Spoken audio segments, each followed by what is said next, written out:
ನಾಳೆ ನವೆಂಬರ್ 27ನೇ ತಾರೀಕು ರಾಜ್ಯ ಮಟ್ಟದ ಪ್ರತಿಭಟನೆ ಸ್ಥಳ ಫ್ರೀಡಂ ಪಾರ್ಕು.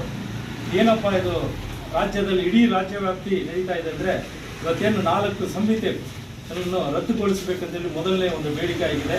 ಎರಡನೇದು ಬೇಡಿಕೆ ಆಗಿದೆ ಎಲ್ರಿಗೂ ಗುತ್ತಿಗೆ ಕಾರ್ಮಿಕರನ್ನು ಕಾಯಂಗೊಳಿಸಬೇಕಂತೇಳಿ, ಗುತ್ತಿಗೆ ಪದ್ಧತಿಯನ್ನು ರದ್ದು ಮಾಡಬೇಕಂತೇಳಿ, ಮತ್ತು ಸಮಾನ ವೇತನಕ್ಕೆ ಸಮಾನ ವೇತನ ಬೇಕಂತೇಳಿ, ಕೆಲಸಕ್ಕೆ ಸಮಾನ ವೇತನ ಅಂತೇಳಿ ಒಂದು 4-5 ಒಂದು ಬೇಡಿಕೆಗಳನ್ನಿಟ್ಟು ಇಡೀ ರಾಜ್ಯ ವ್ಯಾಪ್ತಿ ಒಂದು ಮುಷ್ಕರವನ್ನು ಆರಂಭಿಸ್ತಾ ಇದ್ದೇವೆ.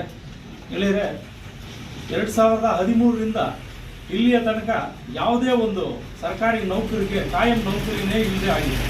2013ರಿಂದ 2025-26ವರೆಗೂ ಯಾವುದೇ ಒಂದು ನೌಕರಿಗೂ ಇಲ್ಲ. ಅದನ್ನು ಇಡೀ ರಾಜ್ಯ ಮಟ್ಟದೇ ಆಗಿದ್ರು ಆ ರಾಜ್ಯ ಮಟ್ಟದಲ್ಲಿ ಯಾವುದೇ ಒಂದು ನೌಕರಿ ಇಲ್ಲ, ಎಲ್ಲರೂ ಕಾಯಂ.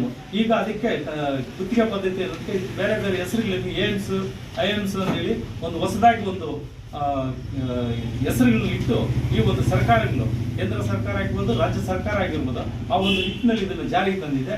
ಈಗ 20ನೇ ತಾರೀಕು ಏನಾಗಿದೆ ಅಂದರೆ, ಇದುವರೆಗೂ 4 ಸಂಹಿತೆ ಕಾರ್ಮಿಕರಿಗೋಸ್ಕರ 4 ಸಂಹಿತೆಯನ್ನು ಬೇಡವೇ ಬೇಡ ಅಂತ ಹೇಳ್ತಾ ಇದ್ದೀವಿ.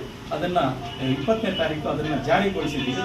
ಆ ಜಾರಿಗೊಳಿಸಿರೋದ್ರಿಂದನೂ ಅದನ್ನು ನಾವು ಪ್ರತಿಭಟಿಸಿ ಆ ಒಂದು ಬೇಡಿಕೆಯನ್ನು ರದ್ದು ಮಾಡಬೇಕು. 4 ಸಂಹಿತೆಯನ್ನು ರದ್ದುಗೊಳಿಸಿ ಕಾರ್ಮಿಕರಿಗೆ ಏನು 24 ಕಾನೂನು ಇದೆಯೋ ಆ ಕಾನೂನನ್ನು ಮತ್ತೆ ಅದೇ ರೀತಿಯಲ್ಲಿ ಯಥಾಸತ್ತವಾಗಿ ಜಾರಿ ಮಾಡಬೇಕಂತೇಳಿ ಆ ಒಂದು ಬೇಡಿಕೆಯನ್ನು ಇಟ್ಕೊಂಡು 27ನೇ ತಾರೀಕು ನಾವು ಇಲ್ಲಿಂದ ಬಂಗಾರಪೇಟೆ ತಾಲೂಕಿಂದ ನಾವು ಬೆಂಗಳೂರಿಗೆ ಹೋಗಿ ಆ ಒಂದು ಕಾರ್ಯಕ್ರಮವನ್ನು, ರಾಜ್ಯ ಮಟ್ಟದ ಕಾರ್ಯಕ್ರಮವನ್ನು ಯಶಸ್ವಿಗೊಳಿಸ್ತೀವಿ ಅಂತೇಳಿ ನಾವು ಈ ಮೂಲಕ ಎಲ್ಲ ಕಾರ್ಮಿಕರಿಗೂ ಸೇರ್ಕೊಳ್ತೀವಿ.